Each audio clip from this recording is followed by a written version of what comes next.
Manuel Reis Campos é o Presidente da Associação dos Industriais da Construção Civil e Obras Públicas, está aqui comigo neste Jornal Diário. Muito boa noite, muito obrigado pela sua presença aqui.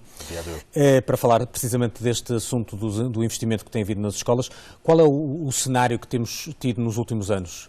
Pode-nos traçar esse cenário em termos de investimento nas escolas? Nós acabamos de ver a peça, é uma peça elucidativa daquilo que se passou e daquilo que se está a passar em relação ao planeamento escolar. E quando falamos do plano das escolas, nós temos de nos reportar a 2007. Em 2007 foi aprovado um programa de modernização do parque escolar destinado ao ensino secundário, que previa 330 escolas, das quais começaram e em 2011 tinham sido intervencionadas e construídas de raiz, cerca de 107 escolas. No valor de quanto? De 1,4 mil milhões de euros. Depois, fruto da situação do país, entramos em ajuda externa e nessa altura este programa praticamente parou. Com problemas para as empresas, foram suprimidas algumas obras, foram paradas as que estavam neste momento para ser lançadas. Houve problemas muito graves em relação a este processo, porque foi preciso mudar projetos, alteraram as obras, mudaram os calendários. O Tribunal de Contas diz que foram intervencionadas e construídas e reconstruídas cerca de 150 escolas e que se gastaram 2,3 mil milhões de euros.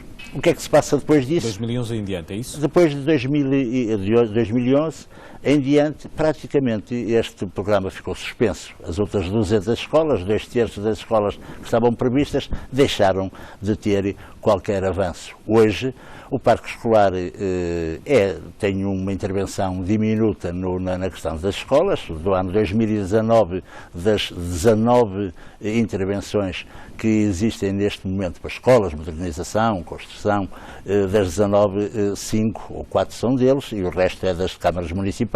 E, portanto, neste último ano, só apenas 19 é que foram intervencionadas, ou que vão ser intervencionadas? Pois, acima de 1 milhão de euros. Nós estamos a falar de pequenas intervenções.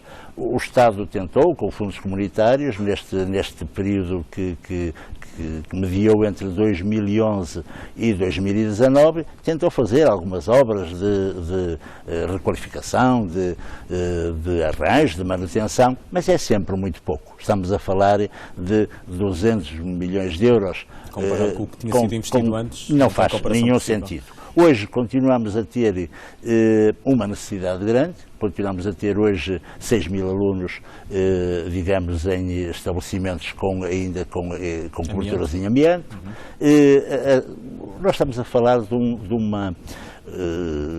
universo de escolas muito grandes. Quando nós falamos em 3.500 escolas ou 3.600 para o pré-escolar, do primeiro ciclo 3.500 e 2.600 escolas para o segundo e terceiro ciclo e secundário, nós estamos a falar de um universo muito grande de escolas. Estamos a falar de praticamente nada que neste momento o ensino precisa, e nós quando falamos nisto, nós naturalmente Portugal precisa de recursos humanos qualificados, mas também recursos físicos. E isso é fundamental, que as escolas tenham condições para...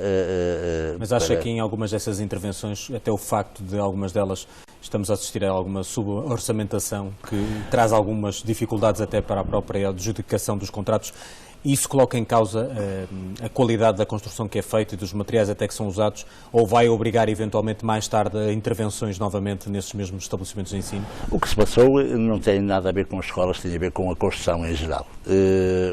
Durante a crise que o setor viveu, os preços base, os preços de concurso eram uns e eram baseados na altura.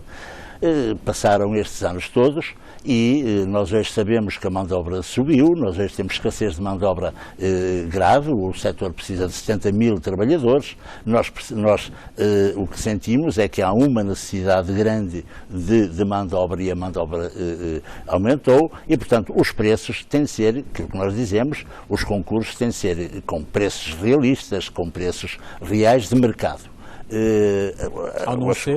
Ao não ser, os construtores, naturalmente, se não têm condições para fazer obra por aquele preço, não vão lá.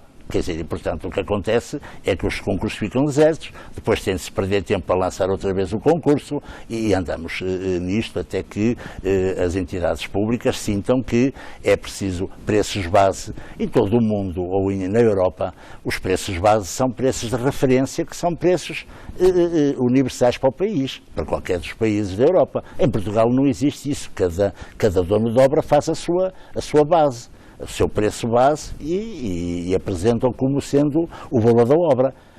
Não faz neste momento nenhum sentido. Nós temos pedido a intervenção do Estado e do regulador para que o setor e os preços que fazem parte do concurso sejam preços de referência realistas, preços de referência por entidades naturalmente idóneas e competentes para isso. Fica em causa, digamos assim, a qualidade daquilo que é feito em termos das obras, as intervenções que são feitas nas escolas? A intervenção e a qualidade nunca está em causa, porque o construtor, quando concorre e quando ganha o concurso, tem cadernos de encargos, existe fiscalização e, portanto... Mas podia eventualmente usar materiais Não, aquilo faz parte dos cadernos de encargos sobre os materiais, estão completamente definidos, portanto há fiscalizações que fazem o seu trabalho e, portanto, não está em causa isso, não está em causa a qualidade. O que está em causa é a impossibilidade aos preços que são apresentados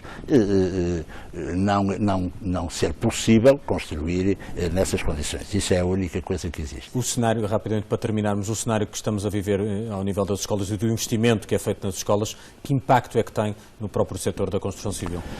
Nós temos dito que o investimento público e na campanha eleitoral que está neste momento a decorrer, deveria ser a prioridade, uma das prioridades desta campanha. O que tem havido no nosso setor, depois da crise que passou, tem havido investimento, o setor tem hoje outras condições francamente positivas em relação àquilo que teve até 2011, mas é à custa do investimento privado. O investimento público ainda não arrancou, nós hoje temos perspectivas de uma próxima década diferente e as escolas naturalmente que estão incluídas nesse pacote que nós entendemos que é necessário para Portugal, para as infraestruturas escolares e, portanto, entendemos que a questão das escolas tem de ser vista no calendário próprio do PNI, do Programa Nacional de Investimentos, para até 2030 e, portanto, essa agenda deve ser calendarizada, planeada com tempo, coisa que neste momento até agora ainda não foi possível. Só mais uma pergunta. Quando tratam destes processos, quando eles são geridos pelas câmaras, o processo corre mais rápido? Há alguma facilidade em serem as próprias câmaras a gerir todo este processo? Eu não posso neste momento dizer que as câmaras são melhores que as entidades centrais, a administração central. Haverá de tudo e, portanto, eu acho que o que nós precisamos é o setor precisa ser regulado e precisa de ter neste momento também questões transparentes nos concursos e na forma como são colocadas muitas das obras que neste momento são postas a concurso. Nós precisamos de uma lei que seja transparente e que quer as câmaras, quer a administração central se rejam por essas medidas. O setor mudou, hoje é mais competitivo e, portanto, o investimento público faz parte da agenda futura dos próximos tempos. Manuel Reis Campos, muito obrigado pela sua presença neste Jornal Diário.